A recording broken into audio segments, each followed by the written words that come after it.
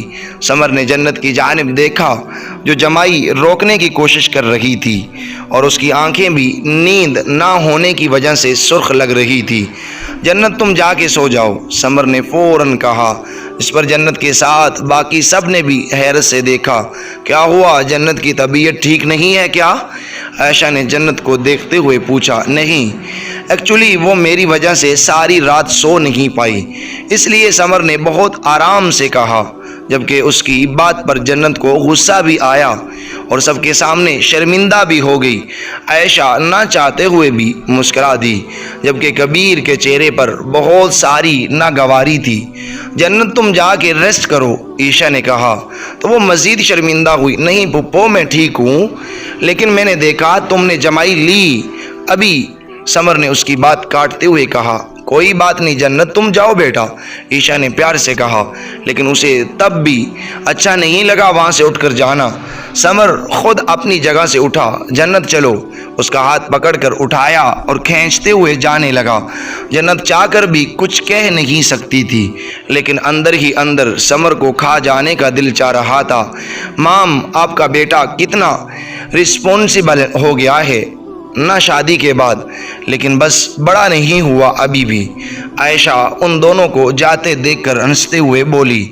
عائشہ بھی اس کی بات پر مسکرائی، جبکہ دونوں کو اس طرح دیکھ کر کبیر کا موڈ اچھا خاصا برا ہو چکا تھا۔ سو جاؤ، روم میں آ کر اس نے جنت کو بیڈ پر بٹھایا۔ چھوڑو، کیوں مجھے سلانے کے پیچھے پڑے ہو؟ وہ ہاتھ چھڑا کر کھڑی ہوئی اور غصے سے بولی، تمہارا اچھا سوچنا بھی غلط ہے، میری وجہ سے سو نہیں پائی اس لیے بول رہا تھا، ورنہ تمہیں سلا کر کچھ کر نہیں لوں گا۔ وہ اپنا سر اس کے سر کے قریب لے جا کر بولا، دور سے بات کرو، جب دیکھو چپکتے کیوں رہتے ہو بندر؟ جنت نے اس کے سینے پر ہاتھ رکھ کر اسے پیچھے دھکیلا۔ میں بندر، تم بندریا، سمر نے بھی اس کی طرح شولڈر پر دھکا دیتے ہوئے کہا۔ تم گدھے، جنت نے پھر اسے دھکیلا۔ تم گدھی، سمر نے بھی وہی عمل دہرایا۔ تم الو، تم مینا، تم شیطان، تم بھوت نیب، سمر مسکرایا۔ اس پر جنت نے ڈریسنگ ٹیبل سے پرفیوم اٹھا کر اس کے منہ پر سپرے کر دیا۔ سمر کو ایک دم سے چھینکیں آنے لگی اور وہ کھانسنے لگا۔ جنت گھبرا کر اسے دیکھنے لگی۔ 1 منٹ چھینکتے ہوئے اس کی ناک گلابی ہو چکی تھی اور آنکھیں بھی۔ وہ واش روم میں چلا گیا، جبکہ جنت کو اپنی حرکت پر بہت غصہ آیا اور وہ سمر کے باہر آنے کا انتظار کرنے لگی تاکہ اسے سوری بول سکے۔ 10 منٹ بعد وہ باہر آیا تو اس کی چھینکیں بند ہو چکی تھی، بال اور چہرہ پانی میں بھیگے ہوئے تھے اور ٹی شرٹ بھی اوپر سے گیلی ہو چکی تھی۔ اس نے جنت کی جانب نہیں دیکھا، لیکن چہرے سے ہی وہ ناراض لگ رہا تھا اور جنت کو بہت برا لگا اس کا کچھ نہ کہنا۔ سمر نے اپنی ٹی شرٹ اتار کر شرٹ پہنتے ہوئے باہر نکل گیا۔ جب سمر واپس آیا تو جنت کا دل کافی حد تک بدل چکا تھا، اسے سمر پر ترس آنے لگا تھا۔ جنت سمر کو سوری بولنے کے لیے آگے بڑھی ہی تھے کہ سمر نے اسے آگے سے۔ یہ ناول ابھی تک جاری ہے ناظرین، اب نیکسٹ قسط میں دیکھیں گے انشاءاللہ۔ اب دیکھیں گے کہ کیا کبیر اور عائشہ کی آپس میں صلح ہو پائے گی یا نہیں، عائشہ کبیر کا دل جیت سکے گی یا نہیں، اور سمر جو مسلسل جنت کے ساتھ میاں بیوی والا سمبت بنانے کی کوشش کر رہا ہے، اور ادھر سے جنت کے دل میں سمر کے بارے میں بہت نفرت ہے، جو کہ چاہ کے بھی اس کو اپنے قریب نہیں آنے دینا چاہتی۔ آیا سمر اپنی کوشش میں کامیاب ہوگا یا نہیں، اور یہ رشتے آپس میں جڑے رہیں گے یا ٹوٹ جائیں گے، کیا ہوگا، یہ سب دیکھنے اور جاننے کے لیے آپ کو ہمارا ساتھ دینا ہوگا۔ یہ سب آپ جانیں گے نیکسٹ قسط میں۔ تو آئی ہوپ، میں امید کرتا ہوں کہ آپ کو یہ ناول بڑی پسند آئی ہوگی۔ اگر آپ یہ چاہتے ہیں کہ نیکسٹ والا ایپیسوڈ جلد از جلد اپلوڈ کیا جائے تو پلیز ہمارے چینل کو سبسکرائب کیجئے، اور ہماری ویڈیو کو لائک اور شیئر کیجئے گا، ساتھ دیے گئے بیل آئیکن کو پریس کر لیجئے گا تاکہ ہر آنے والی نیو اپڈیٹ سب سے پہلے آپ تک پہنچتی رہے۔ جزاکم اللہ خیر۔